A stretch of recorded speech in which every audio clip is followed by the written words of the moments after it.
Bonjour et bienvenue dans ce webinaire SACEM Plus Apax Designs consacré à Sibelius 7.5. Dans ce deuxième épisode d'une série de 4 webinaires, Pierre Doursou, qui est Avid Certified Instructor et professeur au Conservatoire de Paris, nous montrera les différents modes de saisie qui nous sont offerts dans Sibelius. À la suite de cette présentation, Pierre répondra aux questions que vous aurez posées tout au long de ce webinaire et à celles que vous continuerez de poser par la suite. Je passe donc la parole à Pierre. Pierre, c'est à toi. Eh bien bonjour et bienvenue dans ce deuxième webinaire sur Sibelius 7.5. Alors nous allons continuer le travail qui avait été amorcé dans le premier webinaire. Le premier webinaire parlait de généralité sur Sibelius, l'organisation de la fenêtre, certains éléments de terminologie. Enfin c'était histoire de se repérer un petit peu dans l'espace de travail. Et dans ce deuxième webinaire, on va parler de la saisie des notes. On va voir quelles sont les différentes méthodes de saisie et comment les combiner pour essayer d'aller vite. Alors pour ça, on va travailler sur un score. Donc en fin du webinaire précédent, on avait créé un petit score vierge de quatuor à cordes. Donc on va repartir de ce score, on va le refaire pas à pas. Ça permettra de revoir les éléments vus en fin du webinaire précédent. Et on va utiliser un score que vous avez tous avec l'installation de Sibelius, qui vous permettra éventuellement de le réaliser en même temps. Donc pour trouver ce score, il va falloir aller sur Mac comme sur PC dans vos documents.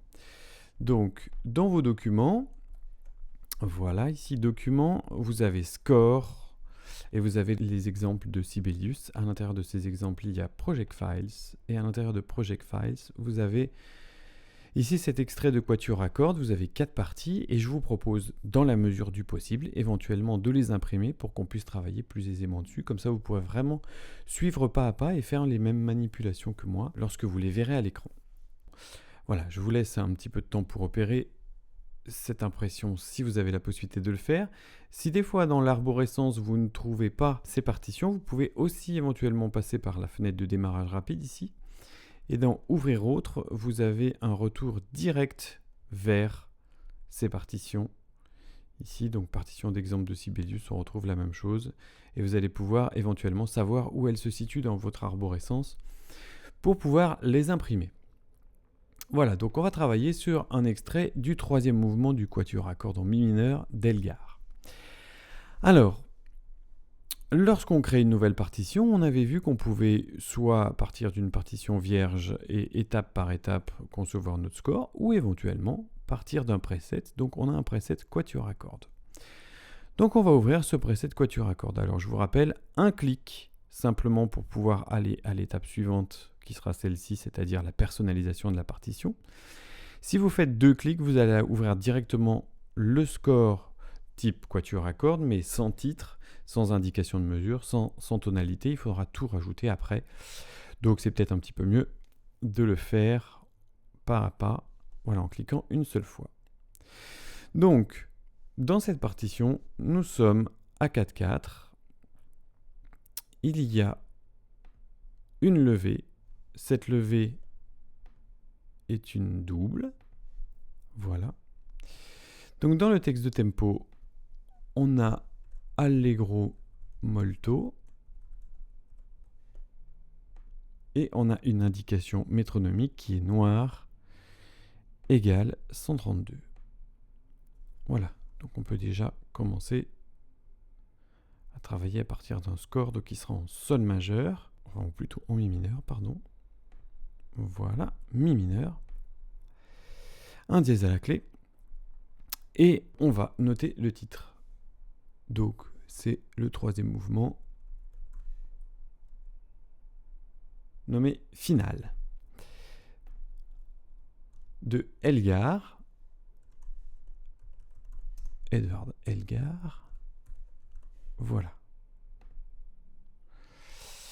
Et on peut passer à l'étape de création du score. Voilà. Donc je vais agrandir la fenêtre pour que ce soit plus évident. Alors, pour pouvoir saisir un score aisément, il y a une première chose qui va être, je dirais, indispensable, c'est d'avoir un keypad, c'est-à-dire un pavé numérique.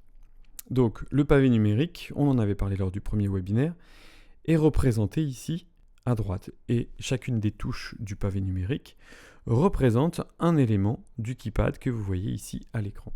Donc ça va être très facile en fait de reproduire, plutôt que d'aller saisir directement ici à la main les valeurs que vous voulez, de les reproduire directement sur le pavé numérique. On verra ça un tout petit peu plus tard, mais c'est le premier élément qui est vraiment important. Donc je vous avais dit aussi dans le premier webinaire que pour saisir les notes comme ça vraiment assez rapidement, l'idéal c'était de basculer en mode panoramique. Le mode panoramique se situe ici en bas, où le raccourci est majuscule P pour pouvoir écrire les notes au kilomètre. Alors je m'aperçois au passage que j'ai fait une petite erreur de saisie ici. Donc très simplement, je vais double-cliquer dessus. Voilà. Et remplacer par Allegro. Alors nous allons commencer à saisir les notes. Donc la première méthode de saisie, la plus basique, j'allais dire, c'est vraiment de saisir les notes en allant les chercher depuis le pavé numérique ici et d'aller les glisser tout simplement dans les parties adéquates. Donc on saisit le violoncelle, on commence par une double, on va écrire la double, donc Do, un mi-croche, et alors là, élément important, il y a un quart de soupir. Donc pour saisir le quart de soupir, on saisit la valeur rythmique, donc l'équivalent d'une double croche, et on la transforme en silence en appuyant ici où il y a les silences. Vous voyez, on a avancé d'un cran, le curseur a avancé d'un cran, et m'a écrit un quart de soupir. Ensuite, donc, je vais pouvoir ici rentrer un Si, double croche, voilà. Ensuite, un mi-croche. Ensuite, quart de soupir. Puis, un La double. Un La croche. Fa dièse. Et deux mi-soupirs, donc cette fois-ci, la croche est déjà sélectionnée, donc on valide les silences pour le remplacer effectivement par un demi-soupir et deux doubles. Alors évidemment, c'est pas de cette manière qu'on va être le plus efficace, mais bon, c'est important de comprendre un petit peu les principes de fonctionnement. Donc ici, on est dans un mode d'écriture basique, c'est-à-dire on utilise la souris pour aller déposer les notes en les sélectionnant depuis le pavé numérique. On va simplement rajouter la blanche finale, voilà, de cette phrase. Alors pour quitter ce mode, vous voyez ici je ne peux rien sélectionner, etc. parce que le pointeur est prêt à écrire des notes. Pour quitter le mode d'écriture, je vais appuyer sur la touche Escape de mon clavier, échappe. Ou alors je peux éventuellement cliquer ici sur le symbole du pointeur. Donc on s'aperçoit tout de suite que l'écriture n'est pas identique à la partition d'origine, puisqu'il y a des problèmes de ce qu'on appelle les ligatures, c'est-à-dire que ces notes-là, le Mi et le Si, le Mi et le La, ne sont pas ligaturées. Alors on s'aperçoit que finalement, ce pavé numérique qui a l'air tout bête, c'est un ensemble de pavés numériques, il y en a 6 au total. Donc ici vous voyez le deuxième est plutôt consacré à des valeurs rythmiques plus courtes, on trouve les apoggiatures, éventuellement les doubles points, les triples points, et le troisième est consacré aux ligatures. Donc on va en parler tout de suite. Ici vous avez quelques symboles, notamment le tiret poussé pour les cordes, ou encore les points d'arrêt pour certaines parties. Et on retrouve ensuite les symboles de répétition de notes et les double bémol, double dièse ou encore les quarts de ton. Donc ici, on va essayer de voir un petit peu la représentation des ligatures. Donc vous voyez, elle est très claire, je n'ai pas besoin d'insister. Alors admettons par exemple qu'on veut lier ensemble, voilà, qu'on veut lier ensemble ces notes-là. Donc je vais les sélectionner avec commande appuyée ou contrôle appuyé sur PC. Voilà. Et je vais les ligaturer ensemble. Voilà, on va avoir ce genre de choses. D'accord ? Donc, si je veux les séparer ensuite, je prends par exemple le Mi. Le Mi, effectivement, est un début de ligature. Donc, je clique ici sur début de ligature. Le Mi suivant aussi. Et le Mi suivant aussi. Donc vous voyez que pour la mise en forme, c'est très pratique. Alors, l'alto aussi a exactement la même phrase, mais qui va être une octave au-dessus. Donc ce qu'on va faire, plutôt que de la réécrire, on va tout simplement la copier-coller. Alors, pour faire un copier-coller, je vais sélectionner ce que je veux copier-coller, donc à savoir toute cette section, donc encore avec commande appuyée, hein. Et j'appuie sur la touche Alt et je vais cliquer précisément à l'endroit où je veux coller ce que j'ai sélectionné. Voilà, donc c'est une octave trop bas, mais c'est écrit bien en clé du 3, comme l'alto s'écrit, donc ça c'est déjà du gain de temps. Et je vais faire commande ou contrôle flèche vers le haut pour octavier. Voilà, et d'un seul coup, j'ai directement ma partie d'alto qui est recopiée exactement comme il faut. Alors, ici maintenant, je m'aperçois que cette partie de violoncelle est répétée juste à côté, quasiment à l'identique. Le problème, c'est que cette phrase débute par un quart de soupir, et si je prends cette phrase et que je la recopie directement à côté, le quart de soupir n'est pas marqué. Donc comme le quart de soupir n'est pas marqué, la copie va se faire exactement sur la mesure 3. Je vous montre. Voilà, je sélectionne cette partie et je fais un Alt-clic. Si je fais un Alt-clic ici, où serait placé à peu près le quart de soupir, qu'est-ce qui se passe? Eh bien, effectivement, tout est décalé d'une double croche. Donc il va falloir tout simplement que je marque ce quart de soupir. Donc je vais ici sélectionner la demi-pause. Cette demi-pause, je vais la transformer en silence. Voilà, en soupir. Et ici, je vais mettre une croche que je transforme en demi-soupir et ensuite une double que je transforme en demi-soupir. Voilà.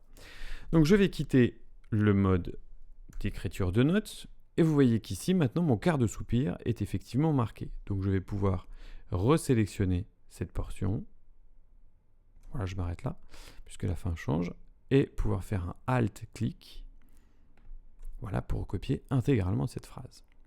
Et je vais en faire de même sur ces deux mesures. Donc, pour sélectionner les deux mesures, je peux par exemple cliquer dans la première, appuyer sur majuscule, et cliquer dans la deuxième, et faire un Alt-clic sur l'alto, qui sera à nouveau une octave en dessous. Mais je vais le rehausser d'une octave. Voilà, avec toujours commande ou contrôle, et flèche vers le haut. Voilà. Donc, j'ai déjà écrit les 3 premières mesures du violoncelle et de l'alto. Alors maintenant, on va aller un petit peu plus loin et on va utiliser le pavé numérique. Donc le pavé numérique, eh bien ici vous avez le 0 qui correspond à la modification d'une valeur rythmique en silence, le point du pavé numérique qui correspond au point ici, la fonction entrée du pavé numérique qui correspond à la liaison rythmique. Donc la liaison rythmique, c'est la liaison de prolongation entre deux notes. Rien à voir avec la liaison de phrasé, hein, on verra le distinguo un petit peu plus tard, probablement dans le webinaire suivant. Et ici, nous avons donc le 1, le 2, le 3, le 4, le 5, le 6, le 7, le 8, le 9. D'accord ? Donc il va falloir simplement taper la valeur que l'on veut rentrer et on pourra l'écrire directement avec le pointeur. Ça évitera déjà de naviguer entre le pavé numérique à l'écran et l'endroit où on veut écrire les notes. Alors, on va écrire donc la suite ici. Alors avant, on a 2 petites modifications à faire que j'ai oubliées. Et cette note-là n'est pas un Fa, mais un La. Donc avec les flèches au bas, je vais rehausser la note. Voilà, avec la flèche de droite, je passe à la note suivante. Et je la modifie puisque c'est là ici. Je vais faire pareil sur l'alto. Voilà. Donc maintenant, je vais rentrer le violoncelle. Alors, je me mets dans cette mesure et pour activer le mode d'écriture, je vais appuyer sur la touche N comme notation. Vous voyez que le pointeur maintenant est en attente d'écriture et le curseur m'indique où je vais écrire. Donc, je dois écrire un sol dièse. Alors, j'appuie sur 4, symbole de la noire, et sur 8, symbole du dièse. Voilà. Et maintenant, avec mon pointeur, je peux écrire le sol dièse.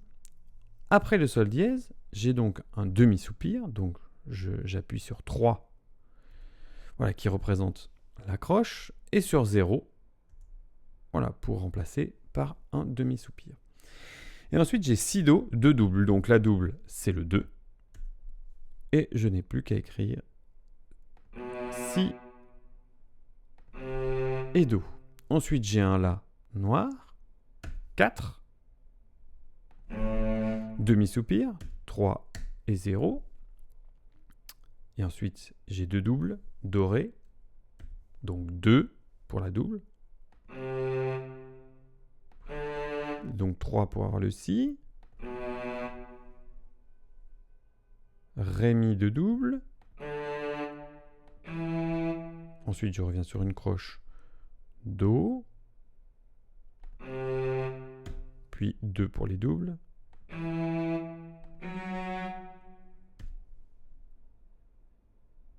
Donc Ré dièse, je rajoute 8. Et de double. Et ensuite, j'ai un Mi croche pour terminer la phrase. Voilà. Et Sibelius me remplit le reste de la mesure avec un demi-soupir. Alors ici, j'ai un sol de précaution, car le sol était dièse ici. Donc pour le supprimer, tout simplement, je le sélectionne. Voilà, je sélectionne la note plus exactement. Et j'enlève le bécard. Voilà, donc cette phrase, je vais maintenant pouvoir la reproduire directement à l'alto. Je sélectionne les deux mesures, toujours avec majuscule appuyée. Et j'octavie avec commande sur Mac ou contrôle sur PC. Voilà, donc le sol est reproduit. Pareil, je sélectionne la note et j'appuie donc sur 7 pour enlever le bécard de précaution si je ne veux pas le laisser. Voilà. Donc là, on a déjà vu deux méthodes de saisie.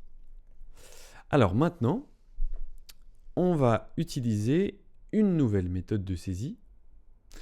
On va utiliser la répétition, c'est-à-dire qu'il y a une petite fonction dans Sibelius qui est très pratique, qui est la touche R, qui permet de répéter juste à côté ce que l'on a sélectionné. Donc dans certains cas, ça peut aller vraiment très vite. Alors, on va pour ça saisir le violon 2. Donc le violon 2 commence à la mesure 2. Il commence par un demi-soupir, donc 3, et je valide avec 0. Voilà, pour avoir un demi-soupir. Donc la première note qui joue est un sol. Donc, double croche, j'appuie sur 2 pour saisir la valeur de double croche, et j'écris le sol. Et ensuite, je vais utiliser la touche R pour répéter ce sol. Et avec les flèches haut et bas, je vais pouvoir transposer la note. Alors, auditivement, ça peut être un peu pénible, donc il faudra peut-être songer à baisser le son, mais ça peut être vraiment très rapide dans certains cas. Donc là, je répète le Si. Donc vous voyez, je n'ai pas à écrire la note. R. Voilà. Je répète et je vais basculer sur un sol. Je répète le sol.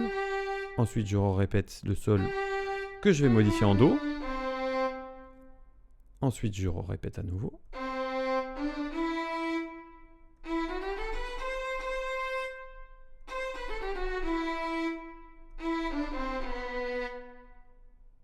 Et là, j'ai le sol. Et ensuite, j'ai un sol croche. Donc, sol croche, j'appuie sur 3 d'abord. Et ensuite, je répète. Et vous voyez que la touche repeat répète en fait le nom de la note. Mais on peut modifier évidemment la valeur à condition de taper la bonne valeur au préalable. Donc vous voyez qu'ici avec la touche R, je peux aller finalement assez vite. Alors je peux aussi évidemment avec cette touche R reproduire toute une mesure. Si je sélectionne cette mesure, la mesure 2 du violon 2, et que j'appuie sur R, elle est répétée immédiatement à côté. Donc je peux répéter juste à côté des pans entiers de mesures. Lorsqu'on a des structures de 4 mesures qui se répètent par exemple intégralement, je peux utiliser cette façon de faire pour reproduire 4 mesures juste à côté. S'il y a seulement certaines petites modifications à faire par la suite, ça sera beaucoup plus rapide que de tout réécrire. Donc je vais recopier intégralement cette mesure sur le violon 1, car il joue exactement le même rythme avec des notes un peu différentes. Alors voilà, ça c'est des petits trucs à voir au fur et à mesure, hein. Tout dépend de la musique que l'on a, mais dans le cas présent, je pense que ça sera beaucoup plus rapide de faire les modifications note à note que de réécrire toute cette partie du violon 1. Donc je recopie avec Alt et je vais transposer pour partir sur la bonne note, enfin sur la première note. Donc la première note c'est un Si. Et vous voyez que je transpose tout intégralement. Donc du coup, je vais me déplacer avec les flèches. Donc le Si c'est bon. C'est la bonne note. La note suivante, donc flèche de droite, c'est un Mi. Encore un Mi.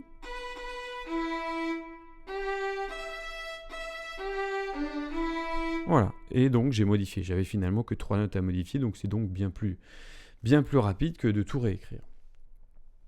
Alors, autre manière encore de faire les choses, eh bien, c'est d'utiliser les lettres avec le système anglo-saxon, hein, donc A, B, C, D, E, F, G. Alors à la mesure 4, on va faire ça, on va commencer par le violon 2, voilà ici.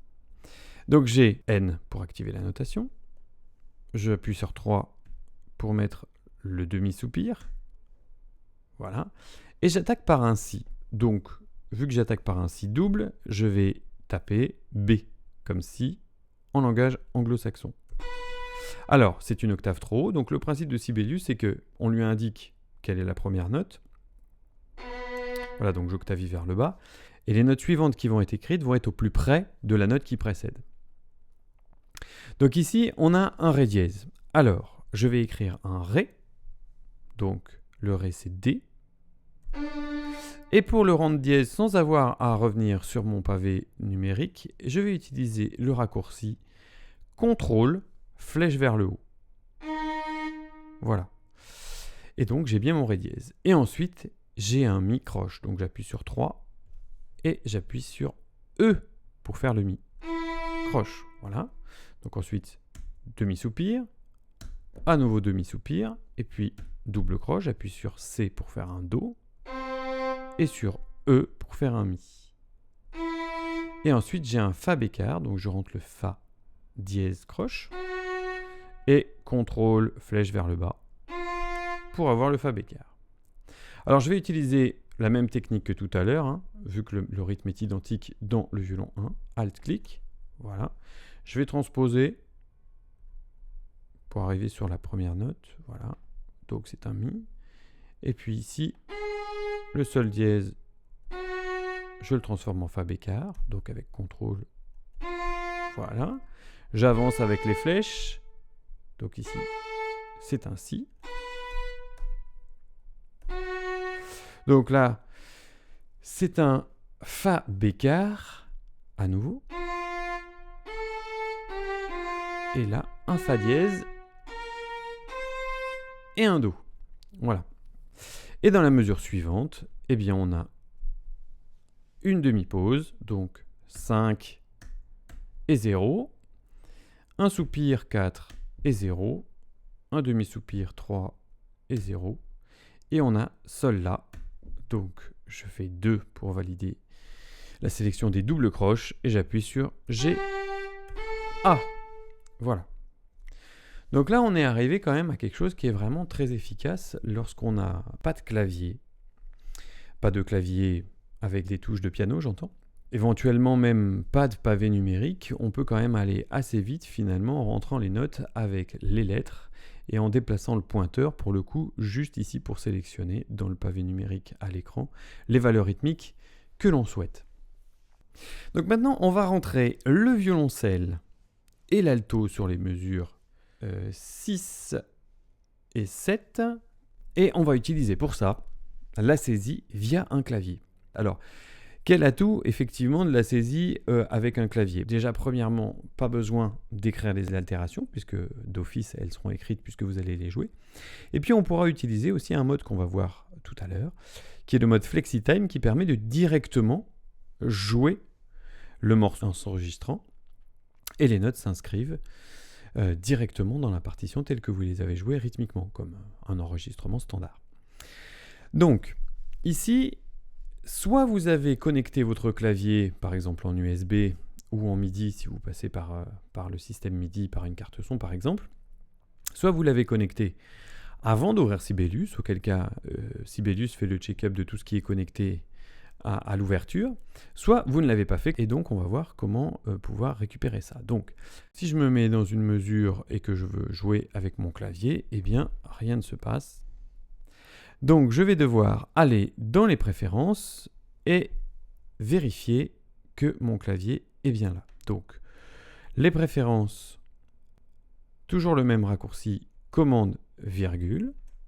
Je vais dans périphérique de saisie et je vais tout simplement ici cliquer sur trouver de nouveaux périphériques de saisie. Vous voyez mon clavier X qui est donc là. Et grâce à ça, je vais pouvoir saisir directement depuis mon clavier. Donc, le système va être très simple. Je vais simplement me mettre dans la mesure dans laquelle je veux écrire et je vais dans le pavé numérique rentrer la valeur de note que je souhaite, en l'occurrence ici une noire, et je vais jouer la note sur mon clavier. Voilà, ensuite je veux une croche. Ensuite, j'ai un demi-soupir. Ensuite, j'ai mi noir. Puis, sol croche. Demi-soupir. Ensuite, j'ai ré dièse noir. Puis si croche. Et demi-soupir. Et ensuite, sol noir et si croche. Et si croche. Et demi-soupir. Voilà, donc vous voyez que ça, c'est quand même super rapide. Là, je pense que c'est imparable. Le pointeur ne bouge même plus. On a le pavé numérique d'un côté qui nous permet de rentrer les valeurs et le clavier de l'autre qui nous permet de rentrer les notes. Donc, c'est vraiment la solution que je trouve la plus efficace la plupart du temps. C'est vrai que ça, c'est imparable. On peut vraiment aller très très vite en utilisant cette technique-là. Donc maintenant, on va rentrer l'alto. Donc, demi-soupir. Ensuite, on a un fa dièse. Donc, qui n'est pas une croche, mais une noire. Donc, commande Z pour revenir en arrière. Et 4 pour valider la noire. Donc, fa dièse. Demi-soupir. Re-demi-soupir. Ensuite, noir, do. Demi-soupir et à nouveau demi-soupir. Et bon, ici, par exemple, je peux utiliser tout simplement la technique qu'on a vue tout à l'heure. Je répète avec R. Et simplement, je vais aller changer cette note-là, qui est un Mi. Voilà. Ici, vous avez vu qu'on a pu rentrer ici assez facilement le violoncelle et l'alto en utilisant le clavier. Donc, vous avez probablement entendu que les notes étaient plus discrètes lorsque j'utilise le clavier. Bien parce qu'en fait, les vélocités que j'utilise lorsque je joue sur mon clavier sont appliquées lorsque je les entends directement via Sibelius. Ce qui fait que lorsqu'on va utiliser l'enregistrement FlexiTime que nous allons voir tout de suite, donc cette fonction qui permet d'enregistrer directement sa performance, j'allais dire, pour que les notes soient rentrées directement avec leur valeur rythmique, et bien lorsque vous allez lire ce que vous avez enregistré dans le score, ce que vous allez entendre, c'est ce que vous avez joué tel que vous l'avez joué, donc avec les vélocités que vous avez jouées. Donc ça, c'est très intéressant pour avoir un jeu un petit peu plus humain et un peu moins mécanique lorsque vous allez lancer la lecture du score directement depuis Sibelius. Alors ici, on va rentrer donc mesure 6 et 7, le violon 1. Donc pour rentrer le violon 1 en FlexiTime, eh bien on va aller voir ce qui se passe dans l'onglet saisie de notes.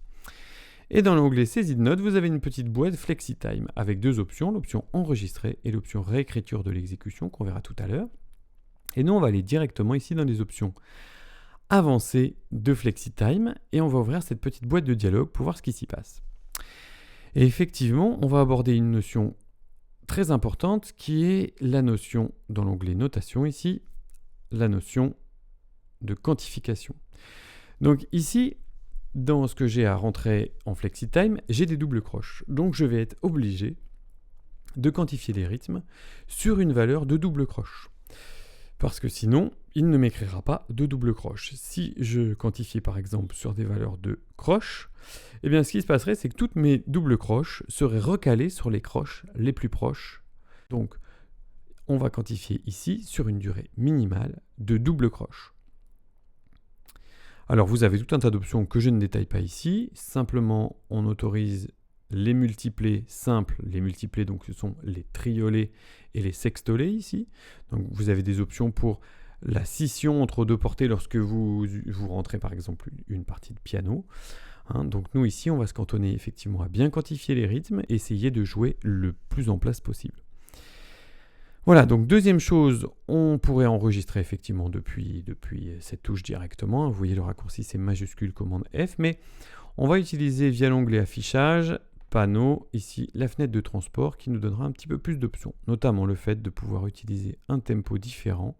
132, c'est un peu rapide pour moi pour enregistrer les notes ici. Je vais me mettre à 60 tranquillement. Voilà. Et je vais pouvoir enregistrer, activer le métronome. Voilà. Et me mettre là où je veux rentrer les notes. Voilà, je m'assure simplement que je suis sur la bonne octave. Alors là, pas du tout. Voilà, là j'y suis. Donc, je vais essayer de rentrer les notes du violoncelle à cet endroit, donc du violon, pardon, à cet endroit. Donc, allons-y, on enregistre, on a 4 battements et on peut jouer.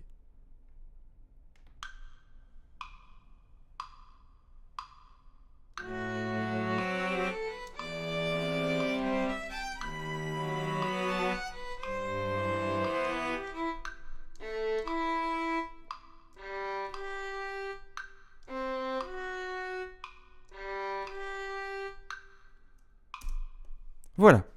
Donc vous voyez à l'écran que la précision de ce que j'ai joué est tellement efficace dans Sibelius que, en fait, effectivement, lorsqu'il y a des notes qui sont un petit peu tenues pendant que d'autres jouent, ou des rythmes qui sont un peu imprécis, eh bien, il interprète effectivement au plus précis de ce qu'on a joué. Alors, rien n'est perdu quand on en est là. C'est vrai que, bon, voilà, quand on voit ça, on se dit, ouais, ça sert à rien du tout. Pas du tout. On va simplement sélectionner ce passage-là. Et on va aller dans Saisie de notes et ici, cliquer sur réécriture de l'exécution. Et vous allez avoir certaines options qui vont vous permettre de préciser un peu la manière dont vous voulez que ce soit écrit. Donc, effectivement, unité de quantification, on va rester sur des valeurs de double croche et on va enlever la possibilité d'avoir des triolets. Voilà, donc pas possibilité non plus d'avoir 2 voix par portée, ce qui va supprimer la deuxième voix ici. Voilà, donc je valide. Voilà, donc j'ai eu une petite erreur de note ici. C'est le La qui n'est pas à écrire. Voilà. Et ici, je vais devoir remplacer par un demi-soupir. Voilà, et supprimer cette liaison. Mais vous voyez que globalement, on s'en sort pas trop mal, puisque on a eu juste 2 petites corrections à faire, ce qui est quand même beaucoup plus rapide que d'avoir écrit tout ça à la main. Donc, on va essayer quand même de terminer cette première section. Alors, que nous manque-t-il ? Eh bien, il nous manque de recopier cette phrase intégralement à l'alto.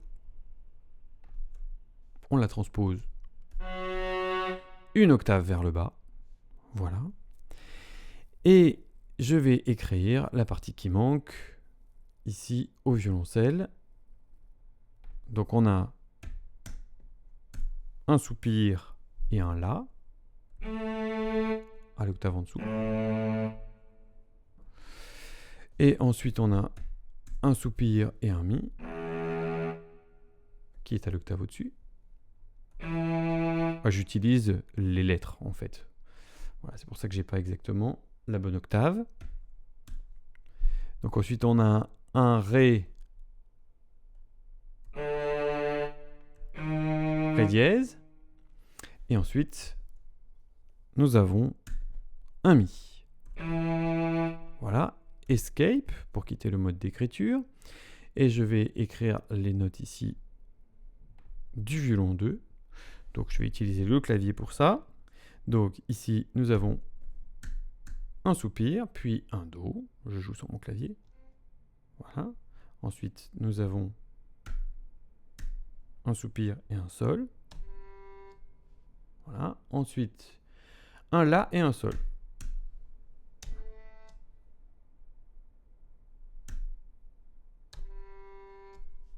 Maintenant, eh bien, on va l'écouter pour être sûr que tout soit OK. Alors, un petit truc pour lancer la lecture. Soit on appuie sur la barre espace, effectivement, soit si on veut lancer la lecture à partir d'un point précis, on clique sur la note. Et on appuie sur P.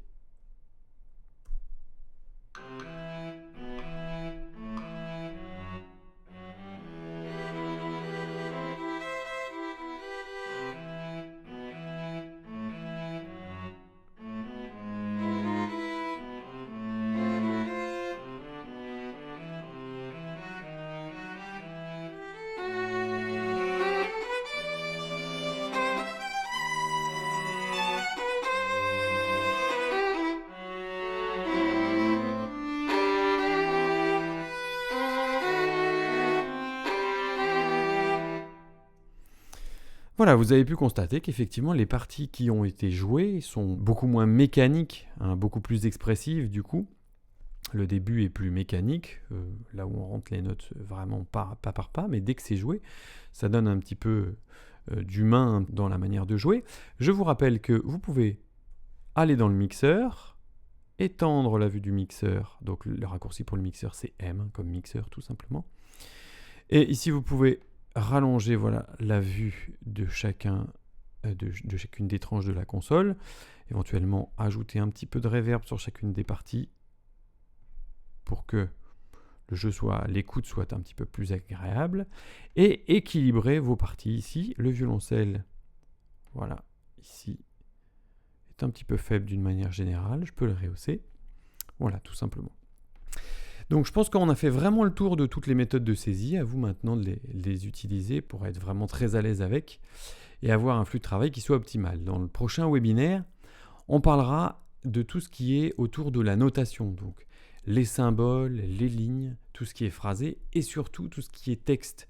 Puisque vous verrez que Sibelius est vraiment super puissant dans tout ce qui concerne les textes, à condition de les utiliser bien comme il faut et de bien comprendre la philosophie d'utilisation des textes dans Sibelius. Rendez-vous tout de suite pour vos questions.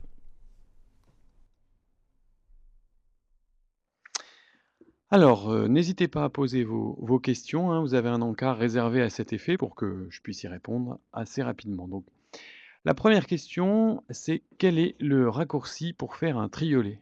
Alors oui, c'est vrai qu'effectivement, dans ce que vous venez de voir, il n'y avait pas de triolet, donc ça va être l'occasion de voir un petit peu ce qui se passe. Alors, vous allez avoir une fenêtre avec Sibelius pour que vous puissiez voir l'exemple. Alors, on va prendre une nouvelle partition en clé de sol, juste vraiment pour l'exemple. Voilà, qu'on va mettre en plein écran. Voilà, donc admettons ici que je rentre une note. Alors, la manip pour faire un triolet est très simple. Vous rentrez la valeur rythmique que vous voulez pour le triolet, la valeur rythmique de base. Par exemple, un triolet de croche. Donc la croche, on a vu que c'était le 3. Voilà, donc on va rentrer par exemple un seul croche. Et vous voulez effectivement que ce seul croche fasse partie d'un triolet. Donc à ce moment-là, il suffit d'appuyer sur commande et le chiffre 3. Voilà, tout simplement. Et vous avez le triolet qui se met en place. Et ensuite, vous pouvez rentrer les notes suivantes qui se mettront directement dans le triolet.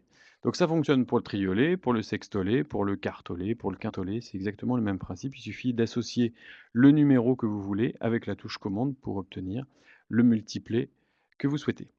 Alors, question suivante.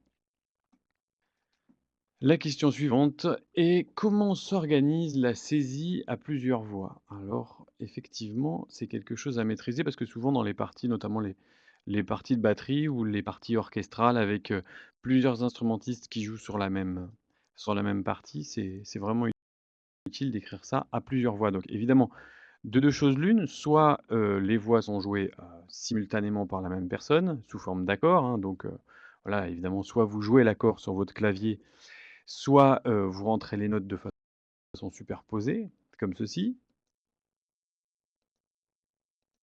Hein, donc évidemment. Mais dans le cas où vous avez plusieurs voix à rentrer simultanément, alors on avait vu dans le webinaire précédent que les voix s'organisaient de la manière suivante, la voix la plus aiguë est la voix numéro 1, puis ensuite la 2, la 3 et la 4. Donc pensez bien à écrire la voix la plus aiguë en tant que voix 1, sinon les ambes vont se mettre dans le mauvais sens et ça vous fera perdre du temps par la suite pour les remettre dans le bon sens.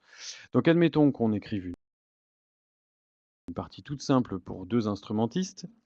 Alors, on va écrire artiste en noir. Voilà. Donc, dans cette mesure, j'active la notation via N. J'appuie donc sur 4 pour mettre la valeur de noir. Et j'écris, par exemple, 4, 6. Voilà. Et avec la deuxième voix, je vais écrire une autre ligne, éventuellement, qui pourrait être une deuxième partie de saxophone ou quelque chose dans le genre. Et donc, à ce moment-là, eh bien, il faut absolument quitter l'écriture via la touche Escape. Donc là, je ne suis plus en mesure d'écrire. Je vais sélectionner la mesure dans laquelle je vais écrire, deuxième étape. Troisième étape, j'appuie sur N pour activer la notation. Vous voyez donc le petit curseur se met en place et après, soit je choisis avec le pointeur la voie dans laquelle je veux écrire, donc ici voie 2, 3 ou 4, soit je peux faire aussi le raccourci Alt 2, Alt 3 et Alt 4. Vous voyez que ça permet de basculer d'une voie à l'autre. Alors, avant de vous montrer exactement comment on procède pour la finalisation de l'écriture de cette deuxième voie, je vais vous montrer l'erreur qu'on commet le plus souvent.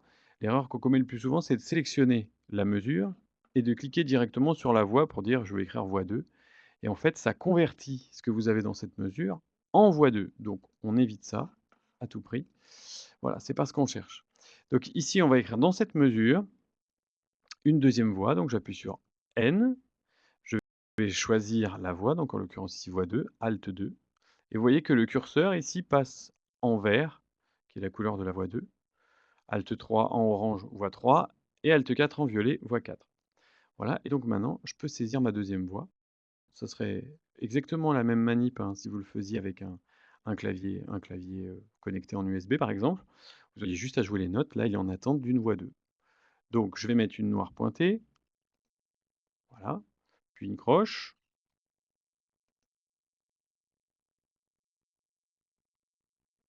à nouveau une noire, et une noire.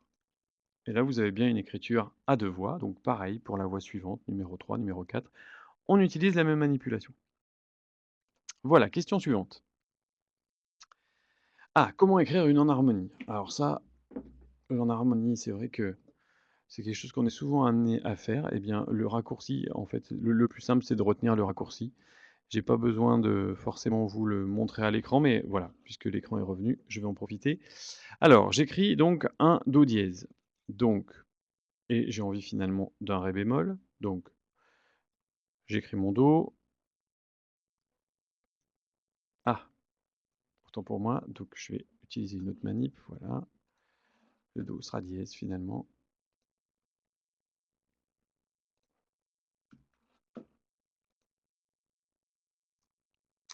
Voilà. Donc j'ai un do dièse, je veux un ré bémol, j'appuie tout simplement sur la touche entrée du clavier et on bascule sur l'enharmonie à chaque fois. Voilà. Question suivante. Y a-t-il un moyen de changer le sens des ampes? Eh bien, bien sûr, il y a un moyen de changer le sens des ampes. Alors, voyons ça directement sur le do dièse que je viens d'écrire. Donc, eh bien, le raccourci, je vous donne le raccourci, c'est quand même bien plus simple que d'aller chercher dans les menus, c'est X. Et d'une manière générale, X permet de faire basculer d'un côté à l'autre de la portée tous les éléments. Donc, que ce soit les notes, les liaisons, essentiellement, hein, ou certains symboles, ou éventuellement les phrasés, comme l'accent, le point ou le trait. Dans certaines configurations, selon les préférences qui sont celles de l'accent, du point ou du trait que vous avez déterminées dans les règles de gravure, hein, on verra ça dans le webinaire suivant. Vous pourrez changer le sens des éléments. Donc je vous rappelle, X fait basculer un élément du haut vers le bas. Question suivante. Faut-il un type particulier de pavé numérique? Donc pas besoin de basculer sur la fenêtre de Sibelius. Alors non, pas de type particulier de pavé numérique. C'est vrai que si vous n'avez pas, de pavé numérique du tout, si vous êtes sur un ordinateur portable, par exemple, selon les cas, enfin sur Mac, sur tous les claviers Mac aujourd'hui, on n'a plus de représentation du pavé numérique. Avant, il y avait une touche verrou numérique qui permettait d'avoir un pavé numérique, sur certaines lettres, mais c'est plus le cas aujourd'hui. Donc, la seule alternative, pardon, c'est, ben, d'acheter un pavé numérique qui se connecterait en USB, par exemple. Donc ça, vous pouvez vraiment acheter n'importe quel pavé numérique, ça fonctionne très bien.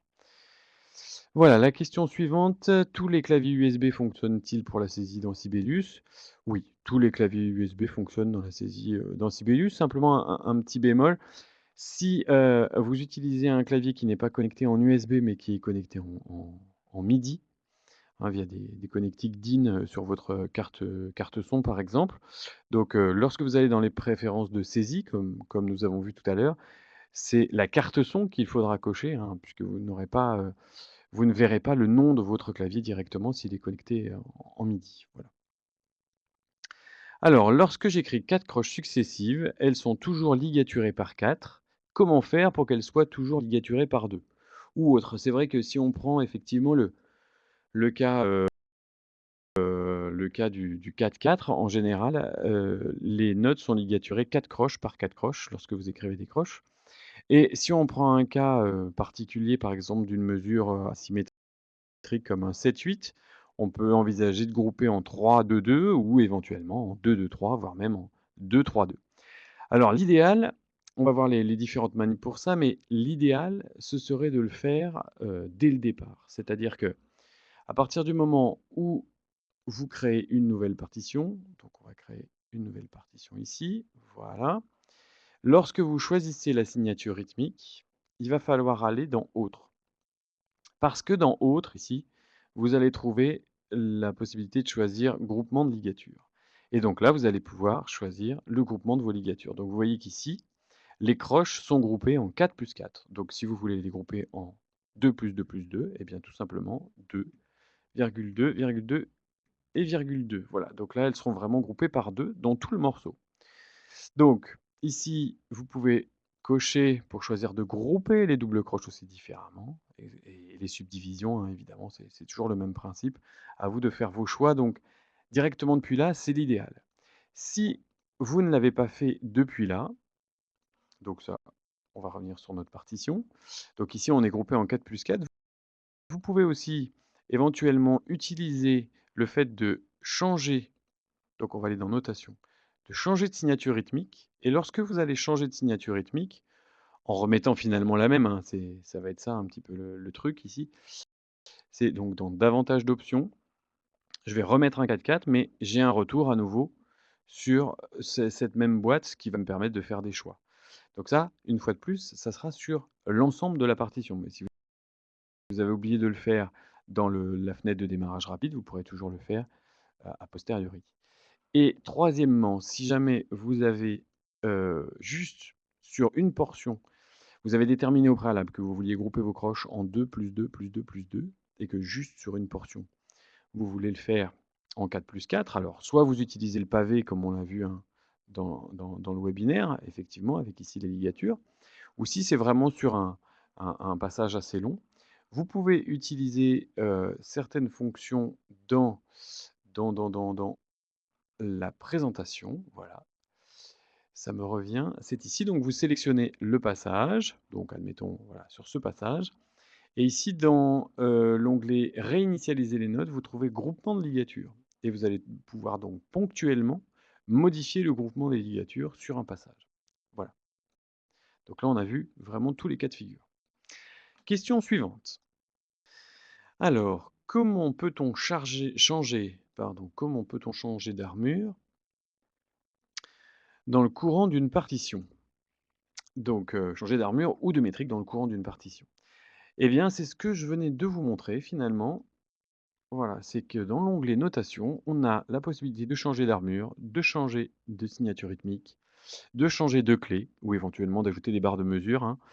On verra ça dans le webinaire suivant, peut-être plus en détail, mais ici, les barres de mesure, par exemple, sont vraiment des choses qu'on ajoute sur les barres de mesure existantes. Les barres de mesure existantes restent et on va leur greffer dessus une barre de reprise, une barre invisible, voilà, donc ce qui fait que, tout simplement, on pourra les effacer en faisant un appui sur delete directement sur la barre de reprise. Par exemple, si je mets une barre de reprise ici, voilà, une barre de reprise de fin, voilà, si je veux la supprimer, je la sélectionne et j'appuie sur delete, elle se supprime, d'accord? Donc vous voyez que la barre de mesure reste toujours en place.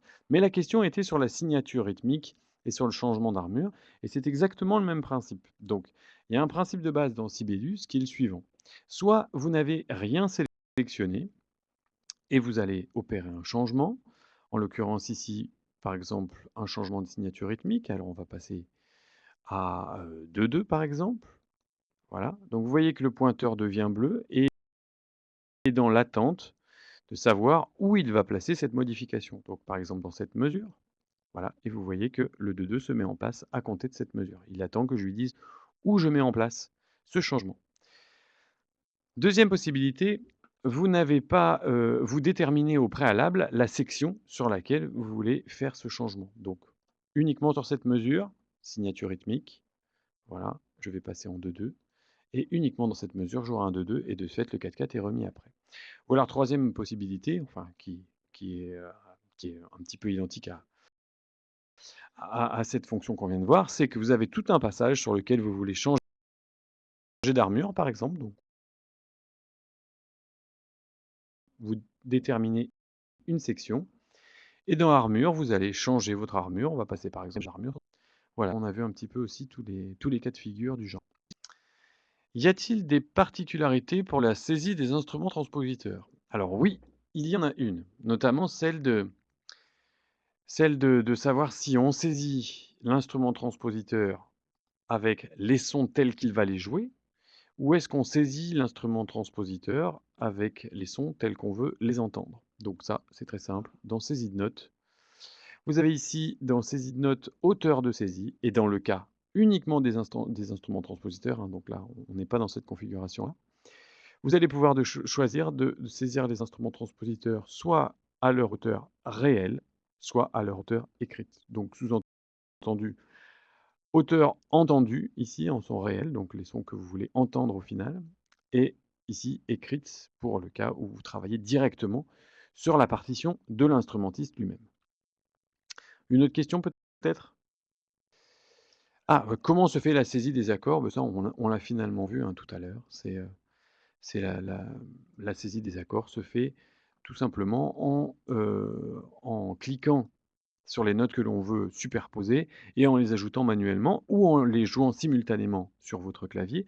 Il y a quand même une petite chose à spécifier. Donc, si vous avez un clavier connecté, vous jouez directement l'accord sur votre clavier, il s'inscrira. Si vous voulez le faire manuellement, peut-être à l'aide de raccourcis, ça peut être sympa de connaître ça. Donc, vous écrivez une note, par exemple, vous écrivez un Ré, voilà, et à partir de ce Ré, vous avez envie d'avoir au-dessus une tierce et encore une tierce. Voilà, donc vous appuyez sur le chiffre 3.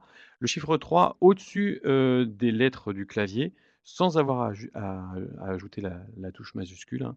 Donc ce serait plutôt la touche guillemets, si vous voulez. Et vous tapez tout simplement le numéro de l'intervalle que vous voulez ajouter. Donc si j'écris par exemple un si ici, et j'ai envie de mettre un ré, donc j'appuie sur 3, puis un sol, quarte au-dessus, donc j'appuierai sur 4. OK? Et dernière chose, si vous voulez inverser le sens d'écriture des intervalles superposés, vous allez rajouter pour le coup la touche majuscule. Donc si vous voulez écrire une tierce en dessous, majuscule et guillemets, ou 3, et si vous voulez écrire une quarte en dessous du si, donc majuscule et 4. Voilà. Eh bien, je crois que c'était la dernière question. Donc, maintenant, vous allez voir une nouvelle fenêtre qui va apparaître dans laquelle vous allez avoir un retour vers, le site d'Apax Design. Donc, sur ce site, vous allez pouvoir avoir des renseignements sur les formations Apax Design, et notamment sur celle de Sibelius 7. Alors sachez que la prochaine formation aura lieu la semaine du 2 mars, comme vous pouvez le voir à l'écran. Donc il reste encore deux places pour cette formation et la prochaine aura lieu en juin. Donc vous pouvez avoir tous les renseignements, notamment sur le programme détaillé de cette formation. Alors à droite, vous pouvez télécharger la fiche contact. La fiche contact d'une part, donc qui vous donnera, les contacts des personnes à joindre pour avoir des renseignements, et vous avez dans transcription professionnelle avec Sibelius, vous avez en fait tout le déroulé de ce qui fera, la formation lorsque vous viendrez, faire votre formation chez Apax Designs. Sachez simplement que cette formation est conventionnée à AFDAS, donc vous avez un lien vers le site AFDAS. Donc cette formation est conventionnée à AFDAS et donc peut être financée dans certains cas par l'AFDAS. Donc voilà, vous pouvez prendre contact auprès de l'AFDAS pour avoir tous les renseignements en la matière. Et voilà, donc vous voyez à l'écran le déroulé complet de ce qui fera la formation. Donc voilà, les prérequis, les objectifs, la durée, les conditions et puis le contenu de la formation, pas par pas, tout ce que vous allez apprendre pendant ces 5 jours de formation. Voilà, donc je vous remercie d'avoir, suivi ce webinaire, d'avoir posé vos questions Et surtout, n'oubliez pas de remplir le formulaire d'évaluation. Vous allez voir dans la prochaine fenêtre un lien vers un formulaire d'évaluation. Ça nous donne un bon feedback sur ce que vous avez pensé de ce webinaire. Je vous remercie, je vous souhaite une bonne fin de journée et à bientôt pour le prochain webinaire qui sera consacré à tout ce qui est texte et notation dans Sibelius.